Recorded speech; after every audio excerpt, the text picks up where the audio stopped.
Screen दिख रहा है?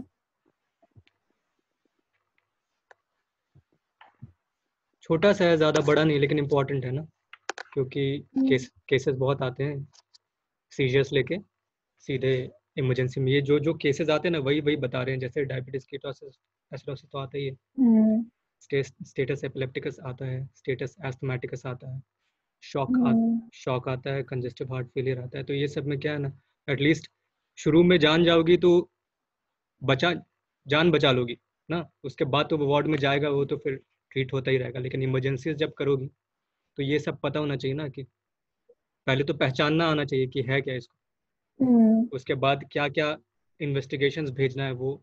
जैसे पता नहीं, रिम्स में तो पीजी सैम्पलिंग नहीं करते थे, दिल्ली में करते हैं, तो वहाँ का पता नहीं कटक का क्या होगा, लेकिन जनरली हर जगह करते हैं सैम्पलिंग। तो सैंपल्स कौन कौन सा निकालना है, क्या क्या भेजना है, वो पता होना चाहिए। तो डेफिनेशन पे आते हैं, कुछ आइडिया है मतलब कितना ड्यूरेशन होना चाहिए सीजर का? तो हम लोग स्टेटस एपिलेप्टिकस बोलेंगे।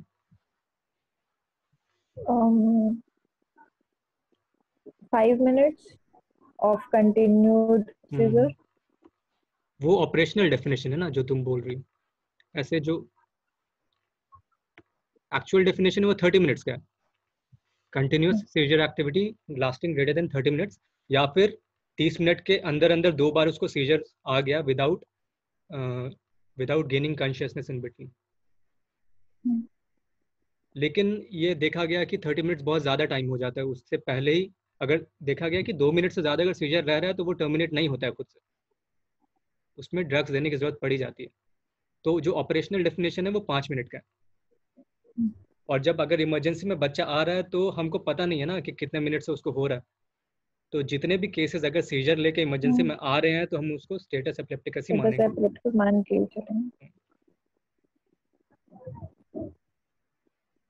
एपिडेमियोलॉजी में कुछ नहीं है याद करने की चीज़ें, इंसिडेंस 70 to 23 पर लाख पर ईयर है, सबसे ज़्यादा लेस देन 1 ईयर में होता है, और मोस्ट कॉमन कॉज है प्रोलॉन्ग्ड फेब्राइल सीजर। ईटियोलॉजी इसमें 5 है। पहला तो क्रिप्टोजेनिक जो इडियोपैथिक है, आपको मतलब पता ही नहीं है कि क्यों हो रहा है, उसको कोई इन्फेक्शन नहीं है, कोई मेटाबॉलिक डिसऑर्डर नहीं है, उसको पहले कभी सीजर हुआ नहीं था, लेकिन ये पहली बार हो गया। Status epilepticus in the absence of acute precipitating CNS insult or metabolic dysfunction in a person without any pre-existing neurological abnormality। मतलब ये पहली बार आया है, उसको कोई CNS इन्फेक्शन भी नहीं है, कोई मेटाबॉलिक डिस्फंक्शन भी नहीं है, उसको पहले कभी सीजर आया भी नहीं था, तो ये क्रिप्टोजेनिक या इडियोपैथिक, इसका कोई कॉज आपको पता नहीं चला। एक रिमोट सिम्टोमेटिक है जिसमें पहले कोई CNS इंसल्ट हो चुका है, जैसे स्ट्रोक या ट्रॉमा या सेरेब्रल पैल्सी, तो ये सारे में सीजर्स आना बहुत कॉमन है, तो आपको पता है कि इसके वजह से सीजर्स आ सकता है, तो ये रिमोट सिम्टोमेटिक में आता है।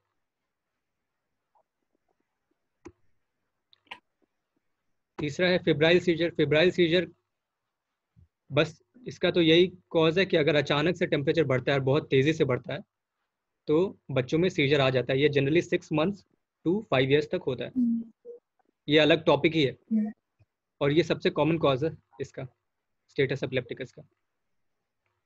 तो status epilepticus provoked solely by fever in a patient with no history of afebrile seizures. मतलब इसको पहले कभी एफेब्राइल सीजर हुआ ही नहीं था, पहले भी अगर उसको सीजर हुआ है तो फिब्राइल ही हुआ है, बच्चा बीमार पड़ा, फीवर हुआ तो उसको सीजर हो गया। चौथा है एक्यूट सिम्टोमेटिक, मतलब कोई एक्यूट इलनेस है उसको, जैसे मेनिंजाइटिस है, या फिर कोई मेटाबॉलिक डिसफंक्शन जितने भी हैं, हाइपोनेट्रीमिया, हाइपरकलीमिया, हाइपोग्लाइसीमिया, हाइपोकैल्सीमिया, ये सारे में एक्यूटली आ जाता है सीजर से। और ये सारे को ट्रीट करना भी बहुत आसान है, इसलिए जब हम लोग इन्वेस्टिगेशंस भेजेंगे तो देखेंगे सबसे पहले यही सारे भेजते हैं।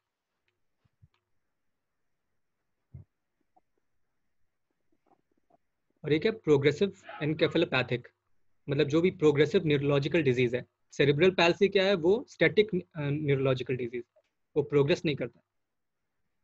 प्रोग्रेस कौन करता है, तो न्यूरो रिग्रेसिव डिजीज या न्यूरोक्यूटेनियस सिंड्रोम या मैलिग्नेंसीज। मैलिग्नेंसीज क्या, बड़ा होगा तो धीरे धीरे प्रोग्रेस करेगा, न्यूरो रिग्रेशन भी होता है कि एक एज के बाद शुरू होता है, वो रिग्रेस करता ही जाता है विल्सन डिजीज। और न्यूरोक्यूटेनियस सिंड्रोम्स हैं 4, है ना, न्यूरोफाइब्रोमाटोसिस और ट्यूबरल स्क्लेरोसिस, स्टर्ज वेबर सिंड्रोम, और एक और था, भूल गया, कोई बात नहीं, 4 है। ये ईटियोलॉजी हो गया। पैथोफिजियोलॉजी में कुछ भी नहीं है, 2 चीजें हैं कि गाबा इनहिबिटरी होता है ना, तो इनहिबिटरी ट्रांसमिशन बंद हो गया तो स्टेटस आ जाएगा एपिलेप्टिकस, या एक्साइटेटरी ट्रांसमिशन बढ़ गया ग्लूटामेट से तो स्टेटस एपिलेप्टिकस आ जाएगा।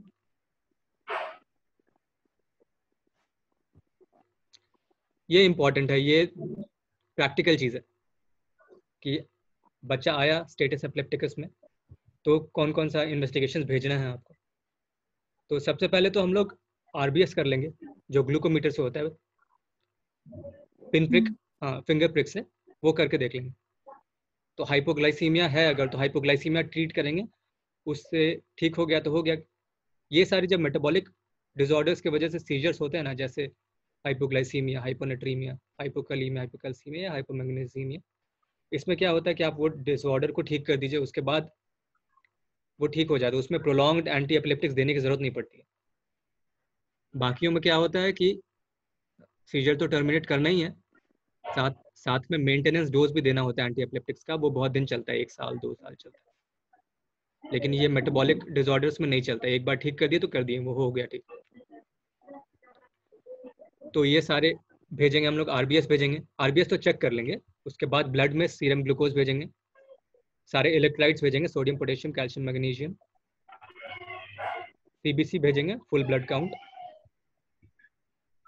Liver function test, kidney function test, सारे में सीजर्स तो आ ही जाएगा ना, एन्केफेलोपैथी तो सारे में होता है, क्रॉनिक लिवर डिजीज में भी होगा, किडनी एक्यूट किडनी फेलियर में भी होगा। एईडी लेवल्स, जो एंटी एपिलेप्टिक ड्रग्स का लेवल्स, मतलब अगर वो known case of scissor disorder है, उसको एंटी एपिलेप्टिक्स चल रहा है, तो ब्लड में एंटी एपिलेप्टिक ड्रग्स का लेवल्स भी देखना होगा कि वो ठीक रेंज में है कि नहीं, उससे कम तो नहीं हो गया। अगर कम हो गया, थेरेपेटिक रेंज में नहीं है, तो हमको उसको बढ़ाना होगा डोज। तीसरा है फिर है टॉक्सिक स्क्रीन, कोई भी अगर पॉइजनिंग वगैरह केस आपको लग रहा है तो उसके लिए टॉक्सिक स्क्रीन भेजते हैं। सीआरपी भेजेंगे इन्फेक्शन के लिए।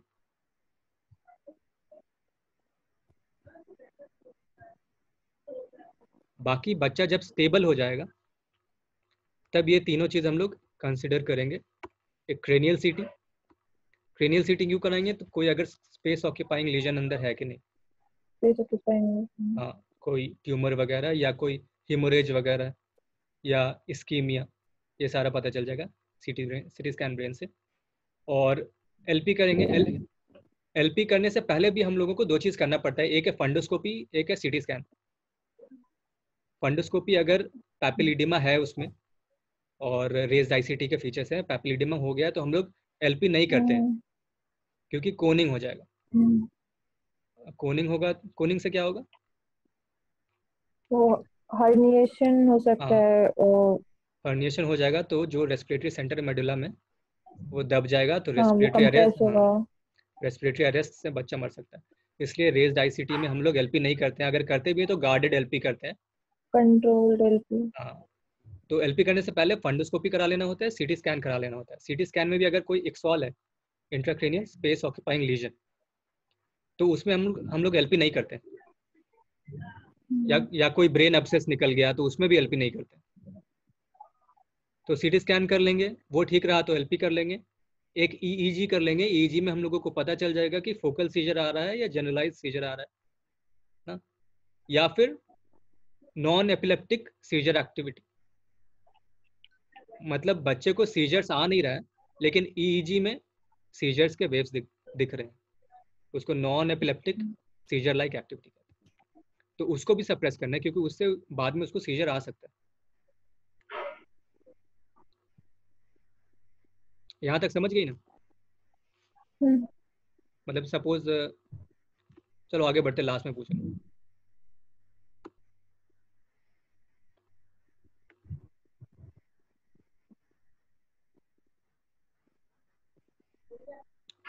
ये दोनों तुम लोगों के लिए ज़्यादा इंपॉर्टेंट, एक इन्वेस्टिगेशंस बता दी और अगला है मैनेजमेंट।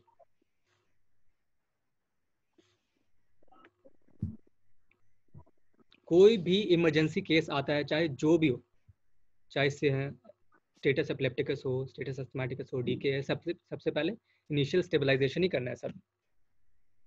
जो पाल्स गाइडलाइंस है वो बाद में बताएंगे, उसमें सारा ABC ही है। एयरवे, ब्रीदिंग, सर्कुलेशन पहले देख लेना है। कोई भी बच्चा अगर आता है इमरजेंसी में, एयरवे में क्या देखना है कि एयरवे पेटेंट है कि नहीं, पूरा जो रेस्पिरेटरी ट्रैक्ट है वो पेटेंट है कि नहीं, ठीक है।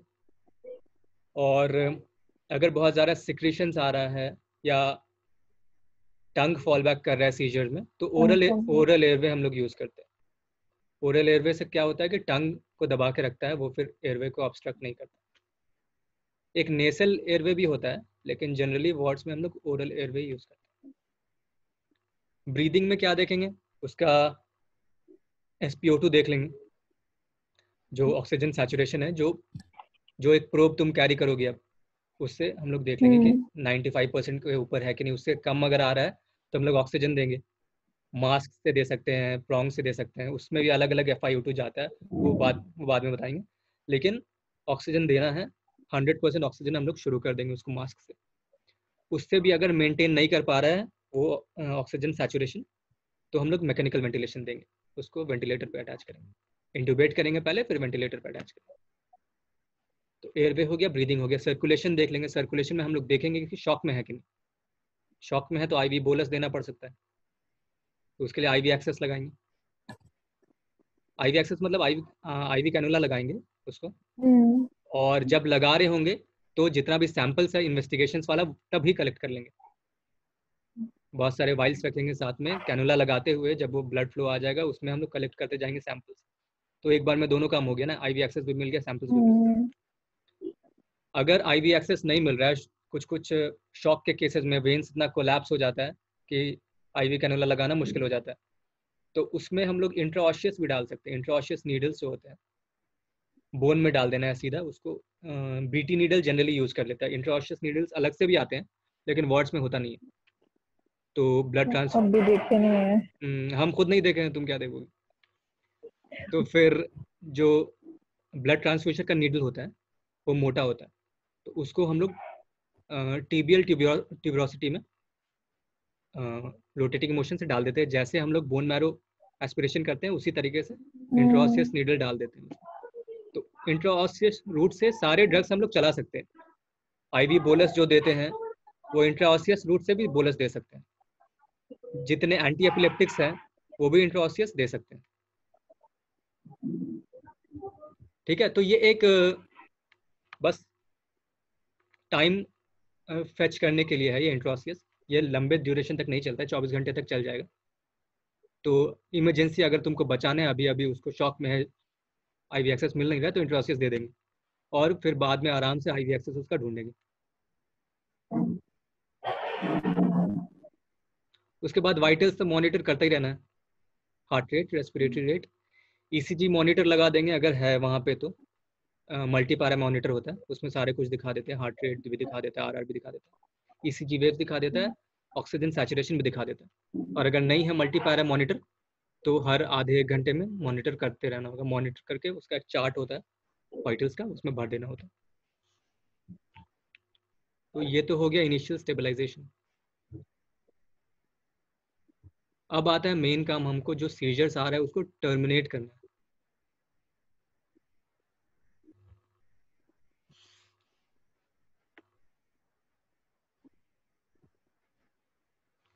तो अगर कोई बच्चा ऑलरेडी सीजर डिसऑर्डर का डायग्नोज्ड केस है, तो उसको घर में भी सीजर स्टेटस एपिलेप्टिकस आ सकता है। तो घर में भी हम लोग उसको कुछ कुछ मेडिसिन दे सकते हैं। अगर IV एक्सेस नहीं है तो उसके पेरेंट्स को सिखाएंगे कि मिडाज का बक्कल मिडाजोलम या इंट्रानेशनल मिडाजोलम हम लोग दे सकते हैं, या पर रेक्टल डायस्पैम दे सकते हैं। तो ये तो घर में भी दिया जा सकता है। अगर सीजर आ गया तो ये सारी चीज़ पेरेंट्स को पता होना चाहिए कि इसको कैसे देना। तो पहला जो है, फर्स्ट लाइन ऑफ ट्रीटमेंट जो है, सारे बेंजोडाइजपिन्स ही हैं, जो भी शॉर्ट एक्टिंग है। तीनों, लोराज़ेपैम, डायज़ेपैम, मिडाज़ोलाम। तो अगर घर पे है तो हम लोग डायज़ेपैम या मिडाज़ोलाम देंगे। डायज़ेपैम अगर पर रेक्टल देंगे तो 0.05 मिलीग्राम पर केजी उसका डोज, सॉरी 0.05 नहीं, 0.5 मिलीग्राम पर केजी पर रेक्टल घर पे दे दिया। अगर डायज़ेपैम नहीं है, जो जनरली नहीं होता है, मिडास का मिल जाता है मार्केट में, बक्कल और इंट्रानेसल स्प्रे मिलता है मिडास का, तो उसका जो डोज है वो 0.3 मिलीग्राम पर केजी से देंगे। तो बक्कल मिडास कैसे देते हैं, एक लैटरल पोजीशन में करवट पे बच्चे को डाल के उसके टीथ, गम्स और बक्कल म्यूकोसा के बीच में रख देते हैं, उसको ड्रग को डाल देते हैं, तो वो एब्जॉर्ब हो जाता है म्यूकोसा से। तो ये तो अभी भी अवेलेबल नहीं है, शायद हम देखें नहीं, ये इंट्रानेजल तो स्प्रेज आ गया है, वो अब मिलता है मार्केट में। तो उसका भी वही डोज है 0.3 मिलीग्राम पर केजी। इसका हाफ डोज एक नॉस्ट्रिल में देंगे, दूसरा हाफ दूसरे नॉस्ट्रिल में देंगे। तो ये तो हम लोगों को प्री हॉस्पिटल ट्रीटमेंट हो गया। अगर प्री हॉस्पिटल टर्मिनेट करने का कोशिश किया, तो अगर हॉस्पिटल आ गया वो, तब तो हम लोग आईवी ही देंगे। आईवी डोजेज इसका है, लोराज़ेपैम का है 0.1 मिलीग्राम पर केजी पर डोज, डायज़ेपैम का है 0.2 टू 0.3 मिलीग्राम पर केजी, और मिडास का है 0.15 टू 0.2 मिलीग्राम पर केजी आईवी। मिडास एक ऐसी ड्रग है जिसको बहुत सारे रूट से दे सकते हैं, इसलिए इसको हम लोग प्रेफर करते हैं यूज़ करना। आईवी भी दे सकते हैं, आईवी नहीं मिल रहा है तो आईएम भी दे सकते हैं 0.2 मिलीग्राम पर केजी से, और घर पे हैं तो हम लोग इंट्रानेजल बक्कल भी दे सकते हैं। तो इस ये तो दे दिया। अगर 5 मिनट में कंट्रोल नहीं हुआ सीजर, तो हम इसका सेकंड डोज रिपीट कर सकते हैं। तो जो प्री हॉस्पिटल है बक्कल इंट्रानेसल जो दिया, उसको फर्स्ट डोज हम काउंट करेंगे। अगर नहीं दिया है तो हॉस्पिटल वाला जो हम दे रहे हैं पहला डोज आईवी, वो फर्स्ट होगा, सेकंड डोज 5 मिनट बाद देंगे। ये हो गया फर्स्ट लाइन ऑफ ट्रीटमेंट, और ये जितना जल्दी दे दें तो उतना काम करेगा। अगर देखा गया है कि जितना डिलेड होता है उतना में बेंजोडाइज़ेपिन्स काम नहीं करता है। अगर अभी आया 5-10 मिनट में दे दिए तो काम कर जाएगा। अगर 15-20 आधा घंटा हो गया तो वो काम नहीं करता है, क्योंकि उसका जितना रिसेप्टर्स है वो इंटरनलाइज हो जाता है सेल के अंदर, तो फिर वो काम नहीं करता। तो इसको जितना जल्दी हो सके हम लोग को आईवी एक्सेस लगा के दे देना है। ये तीनों में से कोई सा भी, मिडास प्रेफर करते हैं। एक डोज दे दिए, दो डोज दे दिए, फिर भी कंट्रोल नहीं हुआ हमारा स्टेटस एपिलेप्टिकस, तो जो नेक्स्ट है सेकंड लाइन ऑफ ड्रग है वो फिनाइटोइन है। फिनाइटोइन का लोडिंग डोज है 20 मिलीग्राम पर केजी से। इसको हम लोग एनएस में मिला के देते हैं, 5% डी में नहीं मिलाते हैं क्योंकि उसमें प्रेसिपिटेट कर जाते हैं। तो 20 मिलीग्राम पर केजी, ऐसे डोजिंग ऐसे ही लिखा जाता है, 20 मिलीग्राम पर केजी फिनाइटोइन इन 20 ml एनएस ओवर 20 मिनट्स, सब 20-20।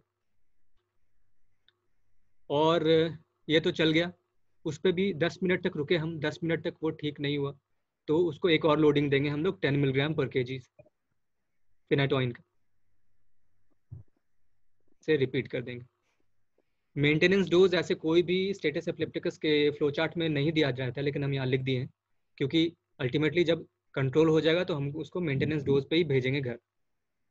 मेंटेन तो करना पड़ेगा। हाँ, 5 to 8 मिलीग्राम पर केजी पर डे बीडी इन 2 डिवाइडेड डोजेस। तो ये फिनाइटोइन हो गया। एक इसी का प्रो ड्रग होता है फॉस्फेनाइटोइन, जो वाटर सॉल्युबल होता है। तो इसका डोजिंग क्या होता है, जितना भी ये दे रहे हैं 20 मिलीग्राम पर केजी से, उसका 1.5 टाइम्स देंगे फॉस्फेनाइटोइन, तो ये 30 मिलीग्राम पर केजी हो जाएगा। इसका इसका बेनिफिट क्या है कि इसको हम लोग बहुत फास्टर दे सकते हैं। उसको 1 मिलीग्राम पर केजी पर मिनट से देते हैं फिनाइटोइन को, इसको 3 टाइम्स दे सकते हैं, 3 मिलीग्राम पर केजी पर मिनट। तो जनरली ये अवेलेबल नहीं रहता है, ये पढ़ने के लिए बस फिनाइटोइन ही रहता है हमारे पास। एक मिनट।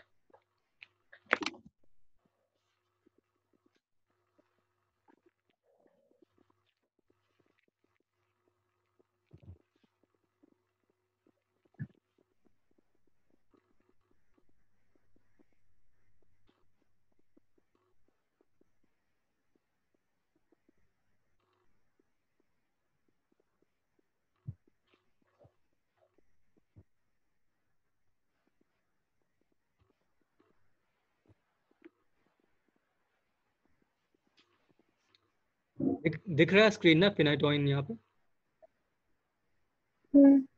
हाँ, तो ये हो गया पहला 10 मिनट तक हम लोग पहले 5 मिनट तक हम लोग 2 डोज दे दिए इसका बेंजोडाइazepines का।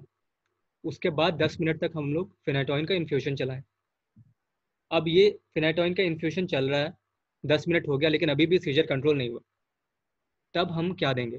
तब हमारे पास 3 ड्रग्स है, उसमें से कोई भी एक दे देंगे। पहले वैल्प्रोएट, फिर फिनोबाब, तीसरा लेवेटिरासिटाम। तो वैल्प्रोएट का क्या डोज है इसका? 20 to 40 मिलीग्राम पर केजी आईवी लोडिंग डोज है। इसको भी वैसे ही देते हैं एनएस में मिला के ओवर 20 मिनट्स। ठीक है, तो जनरली 20 से ही शुरू करते हैं। देना तो एक बार में ही चाहिए, 20, 30, 40 जिससे भी दो। लेकिन 20 मिलीग्राम पर केजी से लोड कर दिए, उससे भी ठीक नहीं हुआ तो 10 करके बढ़ के 40 तक चले जाते हैं हम लोग। मैक्सिमम 40 मिलीग्राम पर केजी लोडिंग देंगे। दूसरा है फिनोबाबिटोन। फिनोबाबिटोन जो है वो ड्रग ऑफ चॉइस है इन्फेंटाइल सीजर्स का। बच्चा अगर 1 साल से कम है तो ये ड्रग ऑफ चॉइस है फिनोबाब। लेकिन ये स्टेटस एपिलेप्टिकस के एल्गोरिदम में थर्ड पे ही आता है फिनाटोइन के बाद। तो फिनोबाब का डोज 20 मिलीग्राम पर केजी है, और अगर उससे ठीक नहीं हो रहा है तो एक और लोडिंग दे सकते हैं 10 मिलीग्राम पर केजी। और एक ये नया ड्रग है लेवेट्रासिटाम, इसका भी लोडिंग डोज वैसे ही है 20 to 30 मिलीग्राम पर केजी। तो याद रखने में मुश्किल होता है, 20 याद रखोगे तो 20 सारे का है। फिनाटोइन का भी है, वैल्प्रोएट का भी है, फिनोबाब का भी है, लेवेरा का भी है, लेवेट्रासिटाम का।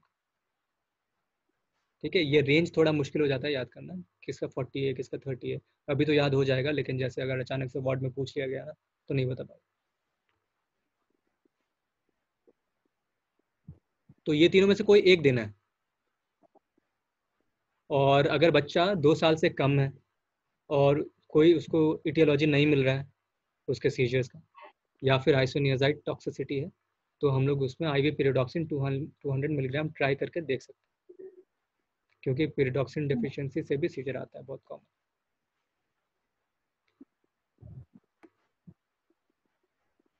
तो ये तो दे दिया, 10 मिनट और हो गया। 10-10 मिनट का इंटरवल्स पे हम लोग देख रहे हैं। पहले तो हम लोग 2 डोज दे दिए बेंजोडाइazepines का, वो 5 मिनट के अंदर दे दिए 2 डोज। उसके बाद फिनाटोइन का इन्फ्यूजन चलाएं, 10 मिनट देखें, ठीक नहीं हुआ तो हम लोग बाकी तीनों ड्रग्स में से कोई निकाल के देंगे। कोई एक। हाँ, कोई एक देंगे, फिर वो भी 10 मिनट चलाएंगे, उसमें भी ठीक नहीं हुआ तो हम लोग पीआईसीयू भेज देंगे उसको। ये अभी तक हम लोग इमरजेंसी में काम कर रहे थे, अभी तक पीआईसीयू नहीं भेजे थे। लेकिन अब 10 मिनट तक भी उसका ठीक नहीं हुआ सीजर एक्टिविटी, तब हम उसको एडमिट इन पीआईसीयू कर देंगे।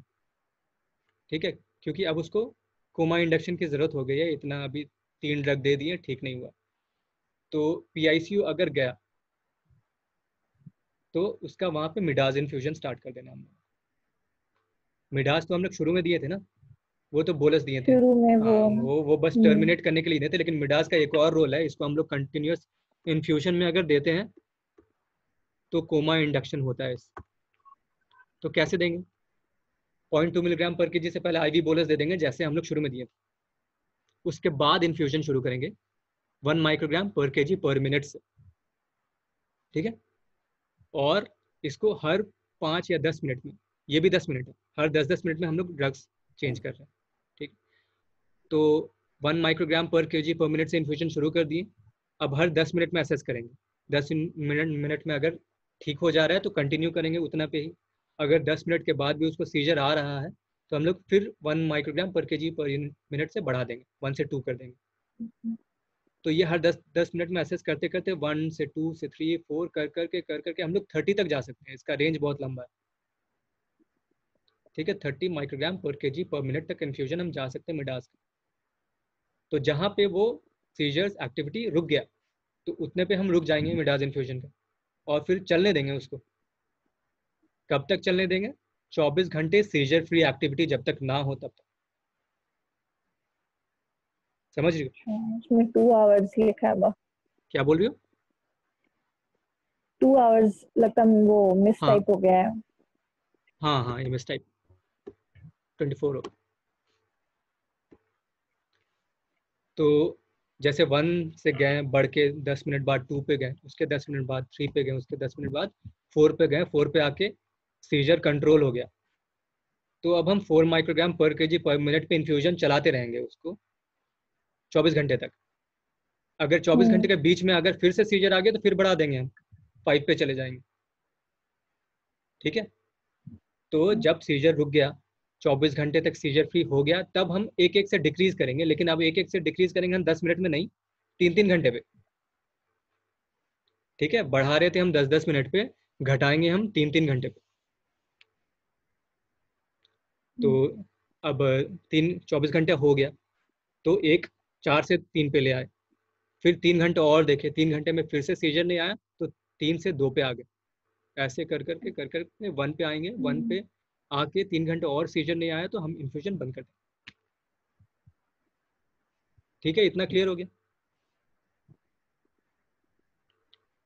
तो ये तो है अगर पीआईसीयू आपके पास है तो। अगर पीआईसीयू नहीं है या वेंटिलेटर नहीं है तो यहाँ पे जो ड्रग्स हमसे छूट गया है वो हम देंगे। सपोज अब फिनोबाब यूज़ किए थे तो वैल्प्रोएट दे देंगे या लेवेरा दे देंगे।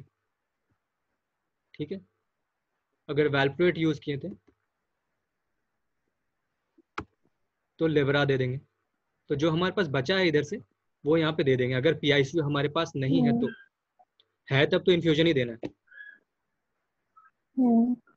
एक और लिखता है पीआईसीयू प्रोटोकॉल्स में जो हमारे पास रहता नहीं है, पैराएल्डिहाइड, उसको 4 ml पर केजी से with equal volume of olive oil इसको पर रेक्टल दिया जाता है।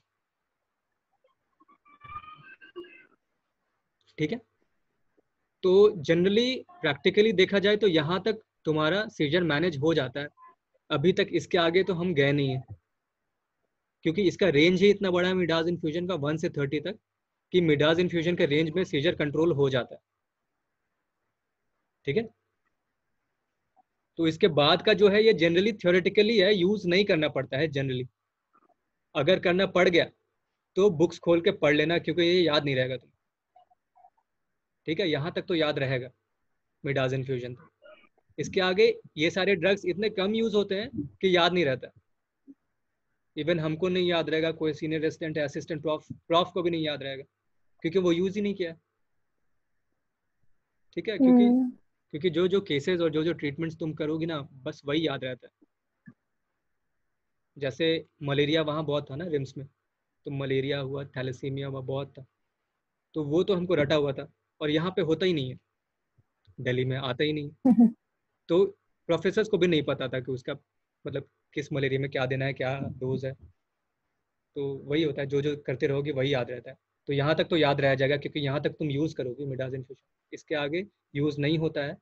लेकिन अगर वैसा सीजर है कि 30 माइक्रोग्राम पर केजी पर मिनट मिडाज देने के बाद भी आ रहा है, तब ये सारे ड्रग्स हम यूज़ करेंगे, पढ़ लो।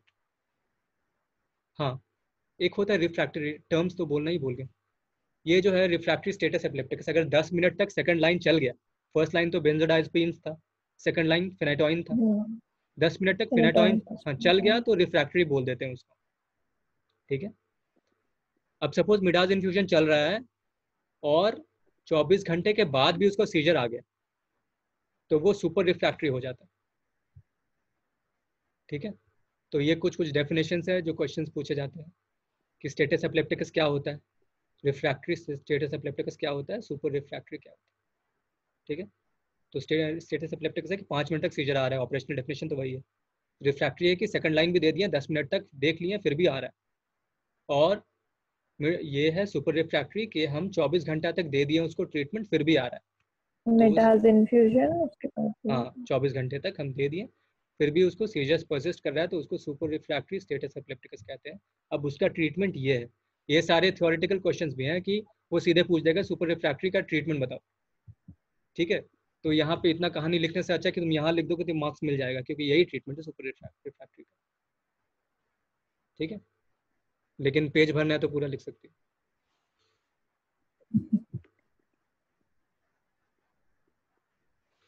तो सुपर अच्छा रिफ्रैक्ट दोस्त, जैसे ये ठीक है थियोरेटिकली है, पर अगर सुपर रिफ्रैक्टिव में जैसे थायोपेंटोन और प्रोपोफॉल ये सब तो मतलब एनेस्थेटिक एजेंट है जैसे, हाँ तो हाँ, इसमें हम लोग मतलब बिना मैकेनिकल वेंटिलेशन या नहीं इंटुबेट नहीं नहीं ये सब दे सकते हैं? नहीं नहीं, ये सारे कोमा इंड्यूस करने के बाद ही होता है, क्योंकि जनरली मिडाज इन्फ्यूशन देते हैं तो उसको वेंटिलेशन की जरूरत पड़ जाती है, ठीक है।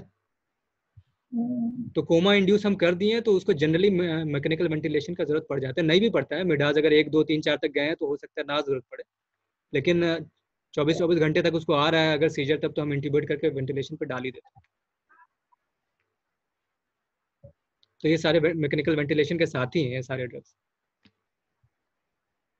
तो क्या ऑप्शन है? 3 ऑप्शन है हमारे पास सुपर रिफ्रैक्टरी के लिए का थायोपेंटोन, उसको 5 मिलीग्राम पर केजी से आईवी बोलस देंगे, और बोलस देने के बाद 3 to 5 मिलीग्राम पर केजी पर आवर से इन्फ्यूजन देंगे। कब तक देंगे? उसमें ईईजी मॉनिटरिंग भी करते रहना पड़ता है। ईईजी में बर्स्ट सप्रेशन जब तक ना हो जाए तब तक हम देते रहेंगे। और सेम इसका टेपरिंग भी वैसे ही है, 24 घंटे बाद अगर सीजर फ्री रहेगा तब टेपर करेंगे। फिर शॉर्ट टर्म प्रोपोफॉल, इसमें भी बोलस देंगे 1 to 2 मिलीग्राम पर केजी से, उसके बाद इन्फ्यूजन देंगे उतने ही से 1 to 2 मिलीग्राम पर केजी पर आवर, मैक्सिमम जाएंगे 5 मिलीग्राम पर केजी पर आवर, और इसको 48 घंटे से ज़्यादा नहीं देते। इसका यूज़ को we have to limit till 48 hours. इसमें एक साइड इफेक्ट भी है, प्रोपोफॉल इन्फ्यूजन सिंड्रोम, वो बुक से पढ़ लेना, वैसे ही है, मैलिग्नेंट हाइपरथर्मिया की तरह ही है। और लास्ट है हाई डोज फिनोबाब। तो थाइपेंटोन तो हमारे पास रहता नहीं है, प्रोपोफॉल में भी एनेस्थीसिया को कॉल करेंगे तो मिल जाएगा, फिनोबाब हमारे पास रहता है, तो जनरली मिडाज इन्फ्यूजन के बाद फिनोबाब कोमा दे देते हैं अगर देना ही हुआ तो, ठीक है।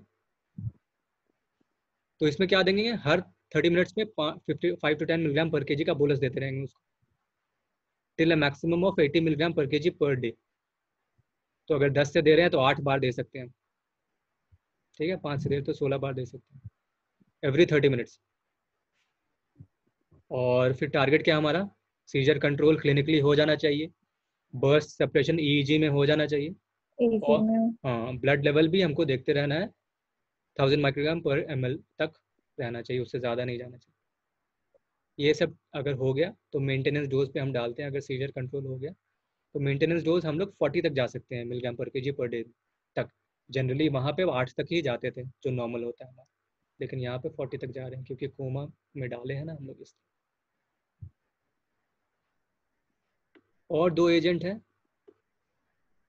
ये भी थियोरेटिकली है, अगर टेपर करते वक्त रिलैप्स कर गया ये तीनों में से, तो अब हम लोग ये दोनों यूज़ कर सकते हैं। पहला है टॉपिरामेट, जिसको 2 to 5 मिलीग्राम पर केजी लोडिंग डोज देंगे और इंक्रीज करेंगे 5 to 10 मिलीग्राम पर केजी पर डे से। इस पे ध्यान देना चाहिए कि डे है या डोज है, ये डे है, till a maximum of 25 milligram पर केजी पर डे। और दूसरा ऑप्शन है कीटामीन, कीटामीन हम लोग 1.5 मिलीग्राम पर केजी से लोड करेंगे और इन्फ्यूजन देंगे 0.01 to 0.05 मिलीग्राम पर केजी पर आवर, ये अवेलेबल हो जाता है, ठीक है। तो हम लोग उस ड्रग्स का डोजेस ज़्यादा याद रखें जो हम लोगों को मिल जाएगा ना, तो हम प्रैक्टिकली यूज़ कर पाएंगे। जैसे थायोपेंटोन तो मिलना मुश्किल है, प्रोपोफॉल भी एनेस्थीसिया के पास होता है, हमारे पास नहीं होता, ठीक है। तो यहाँ पे फिनोबाब जो है उसको याद रखो, और कीटामीन भी मिल जाता है, कीटामीन याद रखो, ठीक है। बाकी का नाम भी याद रखोगे तो बहुत है।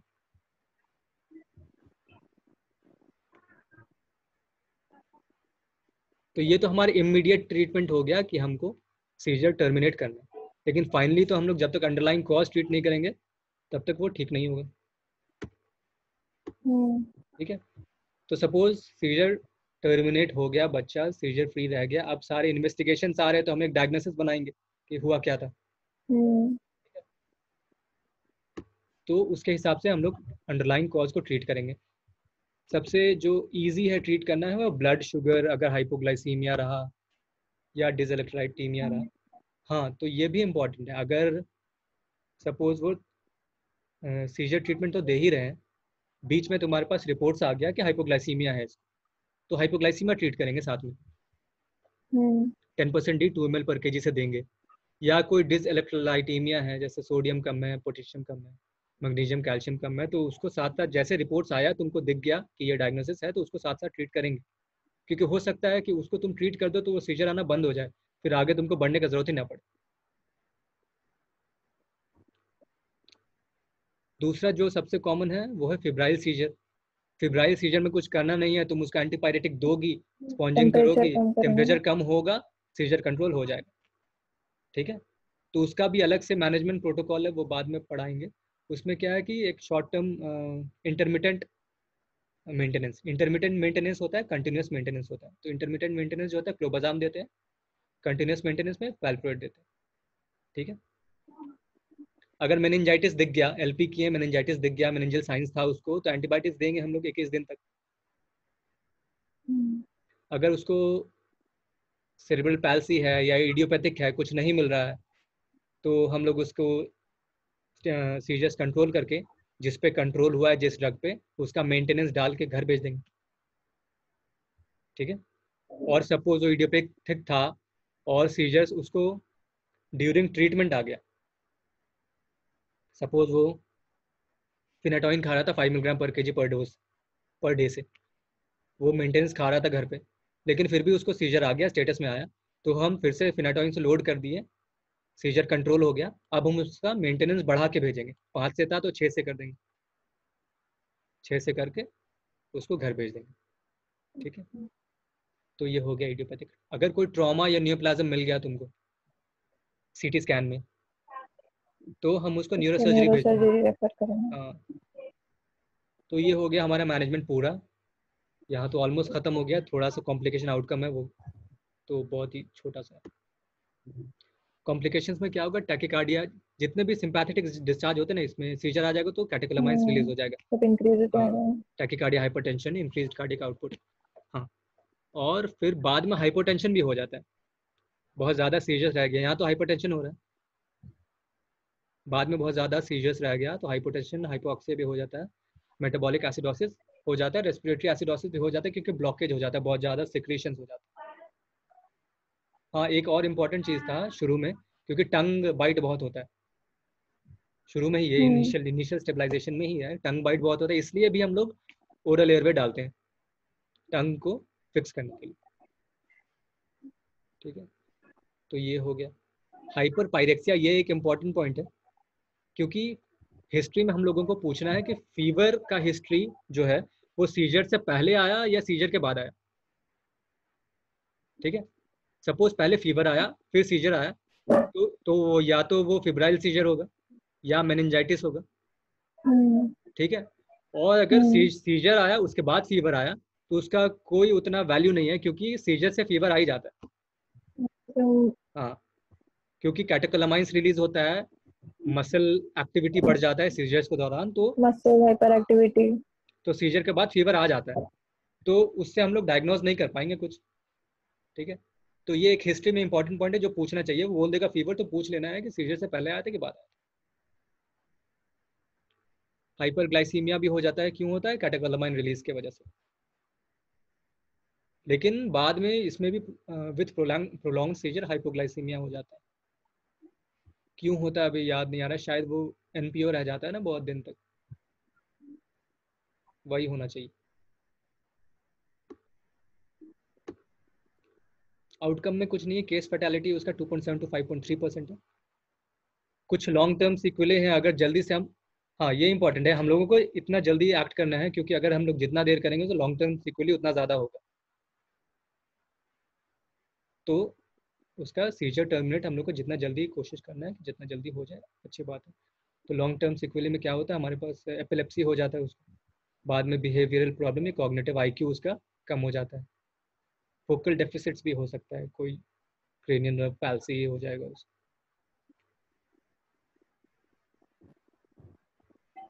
ठीक है, तो ये तो हो गया खत्म, समझ में आ गया।